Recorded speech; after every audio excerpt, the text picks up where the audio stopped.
வந்திருக்கின்றேன். உன் மனவேதனைகள் அனைத்துமே மிக விரைவில் உன்னை விட்டு சென்றுவிடும். உன் மனதை விட்டு சென்றுவிடும். நீ நினைத்து பார்க்க முடியாத அளவு மகிழ்ச்சி உன்னை தேடி வரும். சங்கடம் எதற்குமே படாதே. நான் இருக்கின்றேன் உனக்கு துணையாக. உன் கடந்த காலம் உன்னை விட்டு விலகிவிட்டது. நான் உன்னை ஆசீர்வதிக்க ஏதோ ஒரு ரூபத்தில் உன்னிடம் வந்து கொண்டுதான் இருக்கின்றேன். நல்லது நடக்கும். எப்படி முன்னேறப் போகின்றோம் என்று கவலைப்படாதே.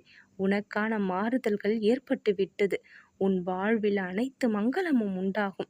இத்தனை நாட்களாக நீ அனுபவித்து வந்த பிரச்சனைகள் அனைத்தையும் தீர்த்து வைக்கப் போகின்றேன்.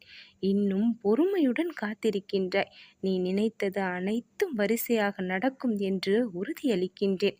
விரைவில் நீ வேண்டியதை என் கைகளிலிருந்து நீ பெறப்போகின்றாய். நீ இழந்தது எதுவாக இருந்தாலும் உனக்கு அதை திரும்ப கிடைக்க செய்வேன். உன் கண்ணீரை ஆனந்த கண்ணீராக